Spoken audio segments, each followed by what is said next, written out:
service as of a few hours ago. Right now, there is a 75% chance that we receive more than 8 inches of snow in Louisville over the weekend.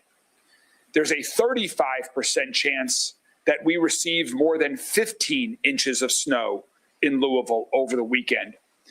We have not seen that much snow in Louisville that quickly since 1994. So we are prepared for significant snowfall this weekend. The chances for ice appear to be decreasing over the past couple of days, but it's still early. In terms of the timing of when this snowfall is expected to arrive, again, the times are shifting. Right now, it appears that the snowfall is expected to start relatively early to mid Saturday afternoon and continue into late Sunday evening, possibly even longer. We will continue to provide the latest information on the timing as well as we know it. And unfortunately, this weather event does not end when the precipitation ends because we are expecting extremely cold, freezing temperatures for the coming days after this weekend. In fact, single digits and the wind chills even below zero after this precipitation. So whatever snow we get is likely to stick around for several days. So we wanted to get everyone together today before the snowfall arrives to let the community know what we've been doing to prepare for what we expect to be a historic winter storm. We have people all across the metro area that have been preparing, and I cannot stress enough that just as we've been preparing here at your city government, we need you all to get prepared as well. Today is the day to make sure that you have enough food for the coming days ahead. Today is the day, if you do not have access to food, please reach out to a local food pantry who can help you today. Make a plan for the coming days. Make a plan for the weekend, and we're advising people that once the snow starts to please stay off the roads and stay at home, stay somewhere safe. Today is a good day to reach out to your neighbors to make sure that they have a plan, that they're safe for the weekend as well, that they have what they need. If you have elderly or disabled neighbors, please see if they could use your help, whether it's shoveling driveway or just checking on them, or make sure that they have their medication for the weekend. Louisville, we always show up for one another. We've showed it time and time again over the past many years, and I'm confident that this likely historic snow event will be no different. So please be thinking ahead about how you can help a friend, a loved one, a neighbor who may be in need. So now let's get into some of our planning and what we've been planning here at Louisville Metro Government and how we're ready for the weather that's coming this weekend. Our Metro Snow Team has been incredibly hard at work preparing for this weather event, and they've been working round the clock for the past few days. Our snow team includes more than 200 employees from lots of different Metro government departments. Public Works, the Department of Transportation, and Solid Waste Management Services both contribute. All of our emergency services, including LMPD and the Louisville Fire Department, you'll hear from all of them here shortly. Louisville Parks and Recreation, Codes and Regulations, and Fleet Services all contribute to our Metro Snow Team. And I want to thank everyone on that team for the planning that's been done, getting their equipment ready so that we are in fact ready when the snow hits us this weekend. The governor and I have been in touch as well. The state is preparing because this weather event is going to hit more than just Jefferson County. This morning, as you all probably know, the governor declared a state of emergency for the entire Commonwealth of Kentucky. And just moments ago, I signed a declaration of state of emergency for Jefferson County as well. That will help us with procurement or any additional needs that we have as we're looking to keep the community safe following and during this weather event. Also earlier this morning, convened a meeting of local elected officials, countywide elected officials, Metro Council people, state legislators, the State House, State Senate, representatives of our federal delegation, folks from our home rule cities across Jefferson County. We work in close partnership together on lots of different things. And extreme weather is one area at a time when we always come together closely to support one another, to help one another, to help each other. We're all part of one Louisville. To give you let's switch to roadways, because I know that will be on the top of everyone's minds, what's going to happen on our roads over the weekend and beyond. Louisville Metro government, we cover about 2,750 miles of roadway. We focus on the roads throughout the entire county that carry the most amount of traffic and are critical to connecting people to major employment areas, to key neighborhoods, schools, hospitals, and other medical facilities. Neighborhood streets and roads that are not included on our snow routes does not mean that those are not going to be plowed. There are many roads that are in other cities within Jefferson County, like J-Town or Anchorage or Middletown, that their home rule city provides those services. There are neighborhoods and homeowners associations that provide plowing services as well. So please check with either your neighborhood, with your home rule city as well, to understand who is responsible for treating and clearing your roads. We are going to share maps of what the Louisville snow routes look like. You can see them behind us right here. The blue are all of the snow routes across the entire city of Louisville that Louisville Metro government covers. Again, there are other roads that are plowed in Louisville. These are the ones that Louisville Metro government covers that are 2,750. And just behind Jody and Liz there in pink, those are what we call our emergency snow routes. Those emergency snow routes are the ones that we will plow first, and that we want to make sure we have available for emergency personnel. On these snow routes, our team has been brining those roads for about the past 48 hours. Hopefully people have seen the lines on the roads already in preparation. We will continue to do that until the snow arrives. There'll be a transition period when we start salting the roads, and then we will plow the roads as accumulation begins. Additionally, because of the likelihood of the serious nature and the significant amount of snowfall that we will be receiving this weekend, we have already engaged an additional contractor to add on top of our Louisville Metro government snow team crew that will be working 24/7. So we have an additional 10 crews that are coming from a contractor. This is the same contractor that we used to help support our efforts when we had the flood cleanup last year, when we were able to recover in record time from the flood. We've brought them in to add more capacity to get the roads cleared quicker. Our teams are going to be working around the clock, continue to work around the clock, I should say, because they have been for the past 48 hours. But we want the community to know if as much snow comes as is projected, it will take some time for the roads to be clear. So please be patient. Check the maps. You can see we'll also update them as the roads do get clear. And one other important thing that you'll hear many of us mention and reiterate, and please, this is part of being a good neighbor. If you park your car on the street that's one of our snow routes, please move your car today or early tomorrow morning. Move it into a driveway. If you don't have a driveway, please ask a friend or a neighbor that might.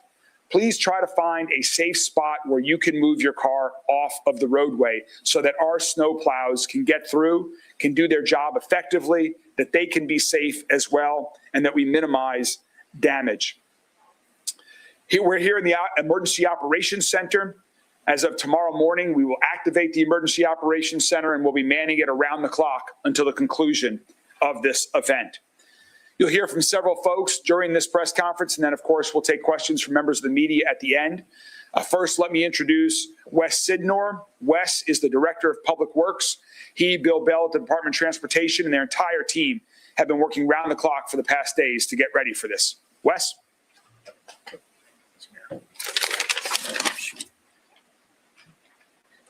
Thank you, Mayor. First of all, I want to say how proud I am of the snow team. These are dedicated individuals, and we have, as the mayor said, a 24/7 response to this event. It is going to be a long event, so I would ask that folks exhibit patience as we do our work. If you see one of the 50 trucks doing one of the 111 routes that we do on the snow map, just be aware of those facilities, be aware of those vehicles. Give us plenty of space. And for you, if you have to get out, we encourage you, first of all, if you can stay in, please stay in. If you have to get out, please give those those vehicles space and give yourself plenty of time. We have a great plan in place. We're going to execute that plan and work through that until this event is over and we're done. As the mayor mentioned, please stay off the emergency routes. If you're on a snow route, please move your vehicle so we can do that work. All the information that's stated is on the Louisville Metro webpage, and so please visit that for snow maps and routing there. Thanks, Wes. Yep. Thanks, Wes. One other advantage of not having your car parked on a snow route is you will not be plowed in, which is incredibly annoying and difficult to shovel yourself out. And so there are lots of reasons why we are requesting that people remove their cars from the snow routes and don't park on the street. So please make plans to do that now. Our snow team members, all of them, have been working around the clock, and I just want to say thanks once to them. They are really focused on the safety of this community, and by moving your car, you can help support their safety as well as they do their job and keep our roads clear. Speaking of safety, we've got a colleague from Louisville Metro Police Department here as well. Officer Sanders is with us here today to give a little bit of an update on how LMPD is getting ready for the storm and some things to keep in mind over the coming days. Sergeant? Sorry. Thank you, Mr. Mayor. Appreciate it. Good afternoon, everybody. I'm Sergeant Matt Sanders with Louisville Metro Police Department's Public Information Office. Not much from LMPD right now, but a couple of things that I want to remind everybody is we want motorists to use extra caution. We want motorists to slow down. We're asking our officers to slow down as they respond to calls for service. So we're asking the public to do so as well. And please be patient with us.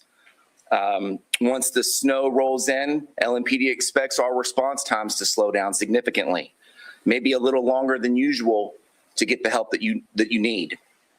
If you have to travel, we're asking that you take it slow, leave plenty of room between you and other vehicles, and give yourself extra time to get where you're going. And that's if you absolutely have to travel. And then, like the mayor said earlier, please do not park on designated emergency snow route areas, which are listed on this pink map below. Our officers are going to be using those routes to get to calls for service. So we're asking that you do not park there. For a full list of the roadways dedicated on the emergency snow routes, we're going to be sharing those maps on LMPD social media, and they're also on LouisvilleKY.gov's main page. There's an alert link at the top, which will reroute you to the mayor's resource page. It's everything snow related. And that's it for LMPD. Mayor. Thank you. Thank you, Sergeant Sanders. In addition to LMPD that will be working around the clock, also Louisville Fire Department, along with EMS and all the other emergency services, will continue to stay in operation around the clock through the duration of this event. Speaking of other emergency services and folks that will be working around the clock, as I just mentioned, Louisville Fire Department, Chief O'Neill is here to talk about some precautions that you and your families can take to make sure that you stay safe during this upcoming event. Chief O'Neill. Thank you, Mr. Mayor, and a special thank you to all the firefighters that are going to be protecting the community this weekend. They're on call 24/7. Operationally, this doesn't change much for us. We're always prepared. That goes out as well to our brothers and sisters at County Fire. We all do the same job. We just do it in different neighborhoods. 3 things that we would like you to think about: hydrants, homes, and heat. When you're talking about hydrants, if you are out shoveling, and I hope there's some strong back teenagers that are planning on getting out, helping out their neighborhood and doing some shoveling of sidewalks and walkways, if there is a hydrant nearby, we ask you to please clear off around the hydrant. Is that your responsibility? Absolutely not. But we are all in this together, and you can really help out the community if you clear out those hydrants, which makes it easier for us to find them when we come and respond to an emergency. Homes. If you happen to have vacant structures, vacant homes in your neighborhood, please remain vigilant and keep an extra eye on them. We understand that our unhoused population is going to be trying to find shelters, and others will be speaking to that, but sometimes they will try to find that in vacant homes. Fires that get going in vacant structures oftentimes go undetected for a long period of time, and then they can impinge on the homes next door. So please keep an eye out so that you can call us if you need us. Heat. If you are concerned about your home being able to keep up with the heat, we ask you, please get out the extra blankets, get out the extra clothes. We advise do not use space heaters, but if you must, remember the word space. Make sure that they are not within 3 feet of anything combustible. Keep them away from your walls, your drapes, your furniture, your cats. We don't want any extra fires happening because of space heaters. And also, please make sure that they have been inspected and they're up to code. If you have not used your fireplace in many years, it has not been inspected, it hasn't been cleaned through the chimney, this weekend is not the time to break it out. We will make house calls, but we don't want to have to do that, please. Similarly, if you lose heat, if the power happens to go out and you lose heat, again, please do not try to use an oven, a stove, something like that to keep warm. Turn to those blankets, turn to the extra clothes that you have, stay in smaller areas. But please stay safe, look out for one another. And again, we're all in this together. Thank you. Thank you, Chief. So remember, the entire community, you just heard from 2 emergency responders. Please remember that 911 is for emergencies. We don't want to overwhelm that system with folks that are checking on road conditions or non-emergencies. Typically, our Metro 311 is Monday through Friday, but we are going to have call takers for 311 on standby on Sunday to take non-emergency calls. So we have folks that are staged downtown to be ready for that. That is just part of our overall emergency preparations. And as I mentioned, the Emergency Operations Center will go live, that we're in today, will go live tomorrow morning. And overseeing that part of the operation is our Executive Director of Emergency Management Services, Jody Myman. Jody? Thank you, Mayor. Like you said, we've been in preparation for this the entire week. We've been in touch with all of our public safety responders as well as our other partners throughout the community. You've heard a lot of what's going to go on during the incident, but what about before? And that's one of the biggest pieces in emergency response is the preparedness, and you have to do that now. There's several things to think about. If you've been warned to try to stay home if you can, but if you absolutely have to get out, build yourself a survival kit, for your car. Take some snacks, take some bottled water, charge your phone before you go. Make sure your gas tanks are full today. Let a family member know where you're going and before you leave, and then when you get there, so that they make sure that you get there safely and that you're not stranded on the side of the road and not able to get the help that you need. Build that safety kit as well for your home. Like Chief O'Neill mentioned about losing power. If you didn't make it to the grocery, make sure that you've got some type for at least 72 hours that you can survive inside your home with food and drink. With the heat loss as well, we want to always say exercise generator safety. If you have to use a generator, make sure you're not putting it in a garage. Make sure you're not using it. You're not using it near windows where the carbon monoxide can get inside the dwellings, because it does kill. Don't start your vehicles to warm them up inside your garage. Make sure you're moving them out so that carbon monoxide as well doesn't build up inside your garage. With the snow, there's also going to be a lot of cold that comes up behind it. So, there's going to be a lot of people, like you've heard, shoveling snow. One, make sure you know the difference, between hypothermia, and just some type of cold-related simple emergency that you might get into. So know the difference in that when you actually need to get out of the cold. Take breaks. There's going to be a lot of snow out there. So know the signs and symptoms of any heart-related issues that may come up while you're out there shoveling snow. So make sure you're taking breaks. And then, get in touch with us. Make sure you're signing up for Lens Alert to get those emergency communications. We rolled out just within the last 6 months our new one-stop shop app. It's called Lou Ready. You can download it for free on the App Store and Google as well, depending on what type of device you have. So go there. It's a one-stop shop about all the things that I've mentioned, everybody else up here has mentioned, and it's got a lot of links in there to a lot of the information that's been mentioned here. So make sure that you, as well as your families, are downloading our app. Thank you. Thanks, Jody. If there are 2 things, and I know this is long, but we want to make sure the entire community has everything that we can think of to help everyone get prepared across the entire community. And we've got some more folks that are coming up, but let me just stop right there based on what Jody said. If there are 2 things that you can do to be prepared, one is move your car to help us off of the snow routes for the plows. And 2 is download the Lou Ready app that Jody was just talking about. It's an incredibly helpful app. You'll get lots of communications, not just during this upcoming snow event, but for the rest of time, because we use it for a lot of community-wide communication. Jody alluded to some things that may occur if the power goes out. We've been in constant communications with LG&E, who has also, like the city, been preparing for this significant snowfall. And so here from LG&E today is Liz Pratt, who's going to give an update on LG&E's preparations and some other tips. Liz?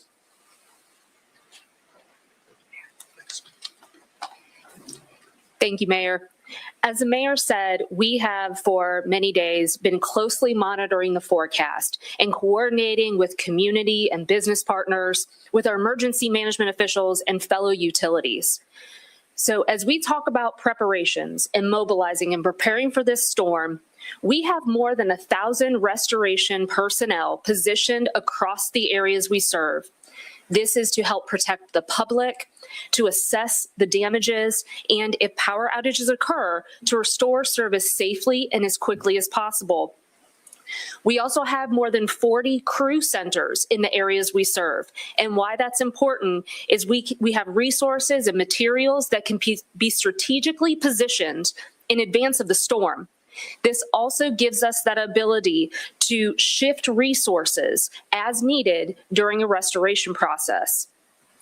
As many have mentioned today, weather and road conditions can potentially affect how quickly crews can access damaged areas. So we also encourage drivers, if you don't need to be on the road, please allow emergency personnel and utility crews that ability to travel safely.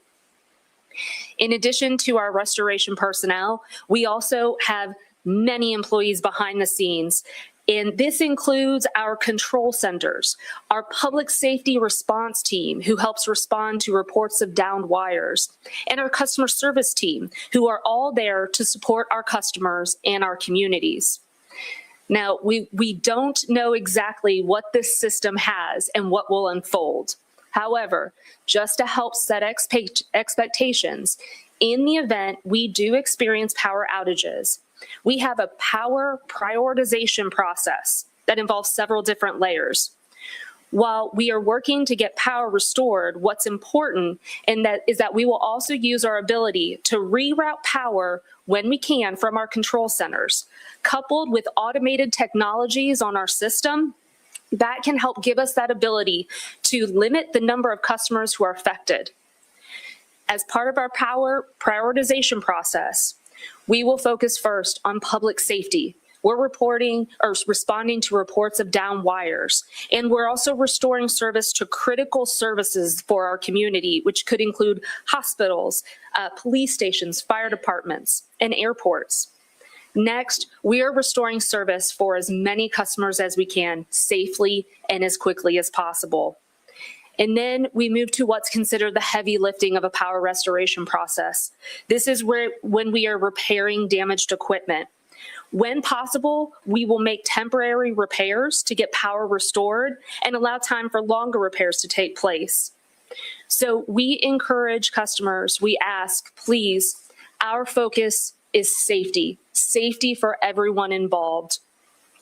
If you see a downed wire, please assume it's an energized power line and report it to us immediately. It is in times like these that our year-round system hardening and enhancement projects can have a tremendous impact. So we are, as we've mentioned many times, we're installing stronger poles and wires, more automated technologies that allow us to reroute power we can and quickly pinpoint the location of a power outage. And we're also clearing power lines of vegetation, which is a leading cause of power outages.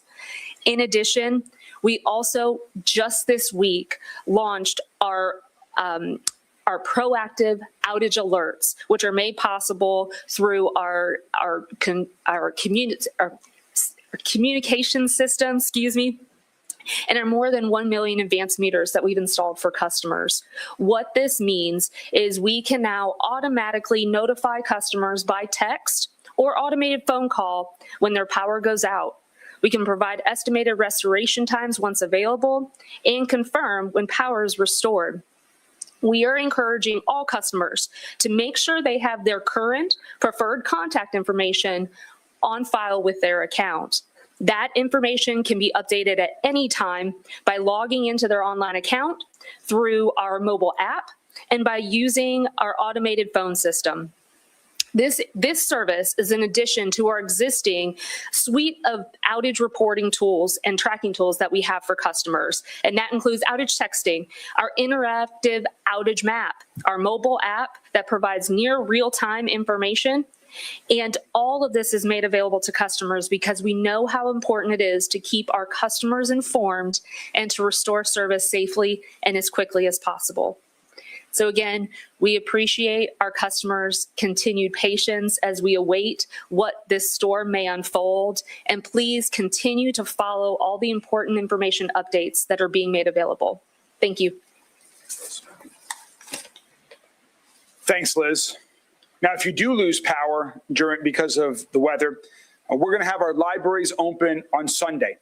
Our libraries will be open from 1 to 5 p.m. on Sunday. These are places that, in addition to getting books, which I encourage people today before the snow arrives, go check out some books for the weekend. You will likely have some time at home, and it'd be a great way to get caught up on some wonderful reading. But over the weekend, the libraries will be open 1 to 5 on Sunday. That is a place, if you lose electricity and you need to go to stay warm and make a plan for the duration of the event or your power outage, if you need to charge a phone, you can go. The libraries are not shelters. They are simply a temporary place to go if you need to get warm and make a plan or charge your phone and check out books. We'll have other updates depending on what the weather is and everything that's coming. We'll have more information about places for Monday and Tuesday with the extreme cold over the weekend. Also, if we do have significant power outages, Jody and the team have been in close touch with the Red Cross. And if necessary, we'll be prepared to activate an emergency shelter. But again, we're waiting to see what happens before that happens.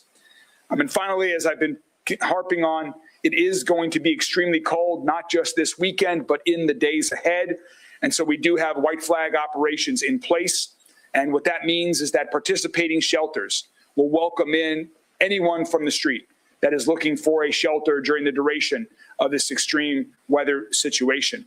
Also, just in the past week or so, we have certified 3 new churches who now have temporary shelter permits to operate as temporary shelters during white flag operations. You can get a list of all of those locations on our website or anything else, any other resources that we've been talking about today, as you've heard, at louisvilleky.gov. Also, our HEART team will be out this weekend all across the community, reaching out to homeless individuals and working with them to provide transportation and get them inside to local shelter. A couple final things before we open it up for questions. We've been in touch with Dan Mann and his team at the airport. If you have travel plans this weekend that involve Muhammad Ali International Airport, cancellations are likely. They are likely from sometime on Saturday through Sunday, depending on when the weather comes and how quickly it's coming down. The best bet is to stay in touch with your airlines. They will be the ones that are in charge of canceling flights. So even if the airfield remains open, the airline may be canceling flights. So please stay in touch with your airline directly, or you can visit flylouisville.com. We'll have more information from TARC as we get into this weekend. Jefferson County Public Schools is also monitoring this situation closely. I've been in touch with Dr. Yearwood. They will have announcements over the weekend as well once we see what happens. And again, please stay up to date with us for the latest information. Right now, we are just dealing with projections. They are subject to change. They always do change. And so we want to be prepared. We'll see what comes. Please stay in touch on any of our social media channels. Please stay informed through our local media partners that keep you informed. We will continue to keep the community informed as well. Both tomorrow and Sunday, we will have press conferences just like today at 2 p.m. on Saturday, 2 p.m. on Sunday. We encourage the community to tune in for the latest information. We'll provide everything that is on mind. Before we go to questions, just one final reminder to, again, check on your neighbors. This is a great opportunity to say a hello if you haven't said hi in a while, to make sure that everyone that you know and love and care for, your surrounding neighbors, that they're taken care of, that they have food, that they have their medication they need. Are there any other issues that you can help with? Please avoid staying off the roads. Please try to stay off the roads as best as possible over the coming weekend. Move your car if it is parked. If there are events that are scheduled over the weekend that you've been looking forward to or that you're scheduled to attend, please check directly with the event organizers as those times may be changed or events may be canceled. And again, please stay informed. We'll continue to keep you up to date on all of our social media channels, and we'll continue to keep you informed through the media as well over the weekend. Thank you all for hanging in there. I know this was a lot of information. It took a lot of time, but given the serious nature of these projections, we wanted to make sure we alert the community to all of the preparedness and what we are going to be doing over the weekend. And with that, all of us are happy to take any questions from members of the media. Craig Greenberg, Yes. you made the comparison to 94 right off the top, but the city's in a much different position to be prepared for this than it was, 30 years ago. Can you just talk about what's changed? Well, a lot has changed. As a matter of fact, I spoke with Mayor Abramson over the past couple of days, and he was giving me his recollections of what went well and what were some good learnings from 1994 and the city's response then. I think we have a great plan in place. We've activated additional contractors in addition to our team. A lot more people have four-wheel drive vehicles. Of course, we don't know the exact precipitation of what's going to come yet, so it's tough to make that comparison before it's happened. But I think we are in a better place than the city was in 1994, and we will be working nonstop to do our best to get everyone moving again as soon as the snow passes. A question for Public Works. Yeah. Based on the current forecast, it appears, tell me if I'm wrong, it appears that there are some things in your favor. That the cold, dry, powdery snow is over 2 days and on a weekend. Does that allow your crews to keep up with the snow and perhaps get more of it off the streets before traffic comes back? Yes, so the question was about the timing of the snow, whether that provides advantages over the weekend. So yes, having fewer vehicles on the road than a normal workday does provide an advantage. A lot of the response will be based on, the intensity and, how quickly some of that snow falls. So we'll have to be nimble. We have a great plan in place. We have great people. As the mayor said, Metro has made big investments even over the last year in terms of equipment and training and the planning for it. But we still have to be nimble based on how precipitation falls and where hot spots are. But yeah, we're hoping that it being on a weekend does provide some advantages. But this will be a long-term. If we get significant snowfall, this will be a long-term event. Just to add to that real quickly, some of the projections show the snowfall could be coming down at a rate of 1 inch an hour. At that point, that's incredibly quick. It's tough to keep up with. And so as the community has seen before, sometimes roads are cleared. We've got to go clear them again just because the snow is coming down so fast. And just to also echo what Wes said, when I first became mayor, the city, for some reason, had stopped brining. As you've seen, hopefully on the streets, we are now doing a significant amount of brining. We hope that helps. We have other equipment that we've ordered for our snow plows, improving the quality of their blades, improving the way that we disperse salt. So there's a lot of improvements that have been made. Mayor, Yes. Yes. Is the Metro getting support or any resources or just been in communication with the federal government ahead of the storm? And do you anticipate needing federal resources after it happens? The question was about, have we been in touch with the federal government prior to the storm, and do we anticipate needing federal resources?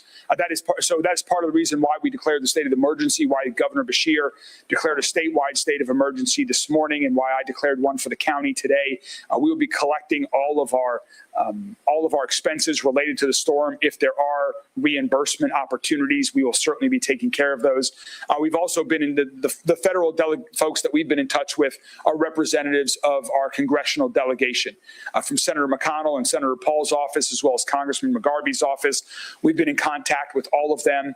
They have offered whatever support is available that they can help us with through the federal government if and as needed. At this point in time, we expect to be working much more closely with the state and the Kentucky Transportation Cabinet in our response. However, we know we've got great partners in our congressional delegation that we will use if necessary to access federal resources. How soon until secondary or the priority roads are clear? So the question was about the prioritization of roads. So again, our priority of roads are the emergency snow routes first, which are in pink and are on our website. And then following that are the remainder of our snow routes. Those are the routes that Louisville Metro government intends to clear. Again, there are additional roads beyond that that will be plowed by other cities within Jefferson County, by homeowners associations, by private individuals or businesses as well. We're going to continue to assess the situation, what it's looking on roads that have not been plowed, depending on how much we get, what the temperatures are, and that will impact whether the map expands from what is currently shown and what we're telling the community. We will definitely be plowing throughout the snow event. Will local police and fire be prioritizing their runs? Well, the question was, will Louisville Police and Fire be prioritizing the runs? Yes, there is a prioritization approach. It depends on the weather at some point, depending on how much we get. For example, if there are non-injury accidents, the response time may be impacted, if at all, on that. I don't know if Chief or Sergeant would say, but I mean, of course, the serious natures, we're prepared to operate 24/7, 365, regardless of the weather conditions. So if there are significant events like fire, the fire department will respond. If there are significant public safety issues, LMPD is prepared to respond. Wes, this might be a good one for you. One of our meteorologists this morning was worried about the sunshine, maybe melting some of that snow, and then was worried a little bit about the refreeze on like Monday and Tuesdays. Public Works prepared to handle that? Yeah, so the question was about treating roadways, melting and refreezing. So one of the things that we're looking at as we get into the operational decisions that we're making, there will be sort of active decision making on what kind of treatment we're going to apply. We're also adding some additives to the salt. We did that for some of the brining as well, that will lower that working temperature because we do have some very, very cold weather coming in, and so that can create challenges. So we are aware of that. We're going to, depending on the conditions, we'll be making adjustments to, tactically how we're operating some of the equipment to deal with it. But yeah, that is definitely a concern that we are aware of and planning on. Is there anything y'all picked up in December that you think is really going to be helping out this month? Well, first of all, as the mayor said, we're doing more brining this year than maybe all years in recent history combined. And so we're hoping that you've probably seen the brine routes and brine on the road, those lines, that's a salt and water mixture. And what that does is it helps, especially on the first wave of snow, helps keep that road, the snow and ice or whatever in this situation, snow, from adhering to the concrete or to the pavement. And so that what that allows us to do is gives a head start on that. And so that's a major change, as well as, some of the equipment. Like I said, there are upgrades that, the mayor and Metro have invested in that we have upgraded over previous years. And so we're already seeing the benefits of that. We also have some new truck. One second, we also have some newer trucks that we've purchased over the past couple of years, which is incredibly helpful because even if you have a truck, if it's old and it breaks down, that's not helpful. That means it's not out plowing a road. So having newer vehicles has also been helpful. Yes, sir. Other than, keeping your cars off the snow routes, checking the hydrants, what can everyday citizens in Louisville do to help the city? One, and two, if there are people who are truly concerned about having their pantry stocking up to get through the weekend, what do they do? Is there somewhere they can call? Yes, so good questions. The question was about what can folks do to help out, and if they are concerned about food, what can they do? Well, today would be a good day if you are concerned about food for the weekend. Please reach out to a local food pantry. Dare to Care comes to mind as one of the organizations that does a great job helping to support our community as well as the area community ministries.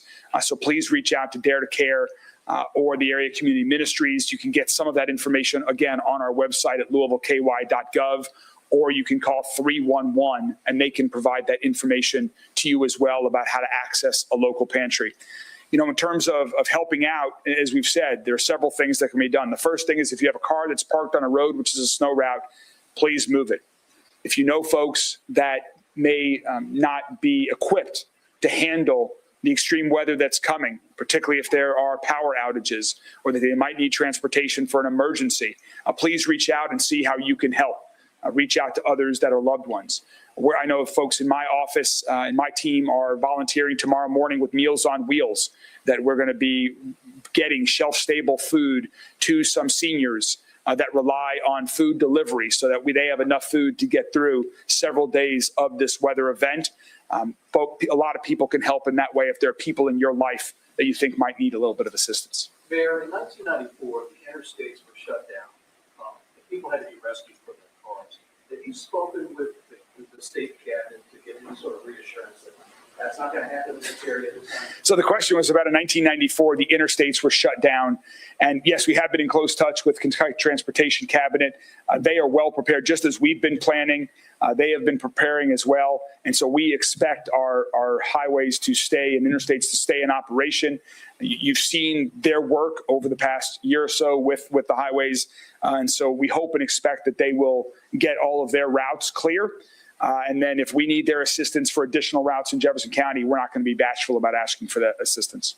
But again, all of this is dependent on what comes our way. So that's why we're going to continue to keep everybody closely informed. Anything else?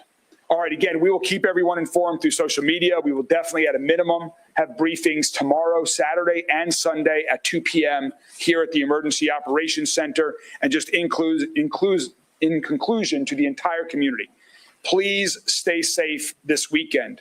Stay warm, stay informed, and reach out to help other neighbors. Thank you all so much, and we will get through this together. All right, thanks, folks, for staying with us here during this press conference. Several things that the mayor and city leader touched on. The big thing is make sure that you have enough food over the coming days, because we do not know how long we're going to be stuck with this system that's here, but more than likely for some time. Plan ahead for the weekend. Stay at home if you can. Reach out to your neighbors. That's a really big one. Make sure your neighbors are okay, your loved ones as well. Right now, they're definitely asking folks to keep this in mind. It is very important that if you normally park on the street that is an emergency snow route, make sure you do not block traffic. So move your car now if you can and avoid parking in any emergency snow route. You don't want to stop the plows from coming in. You don't want to stop first responders from coming in. Also, you don't want your car blocked in with that heavy snow. Also, 3 things the fire department wants you to know. Hydrants, if you have them in your area, clear them off so first responders, firefighters can see them. Also, if you're home and you notice there is a vacant home in your neighborhood, be extra vigilant noticing who may be coming in and out of that, because a lot of times some of the unhoused people seek shelter in vacant homes. You want to make sure there's no fires, and do not heat your home with the oven. A lot more to cover with this major significant winter storm heading our way. We'll keep you posted on Wave and on wave3.com and our app.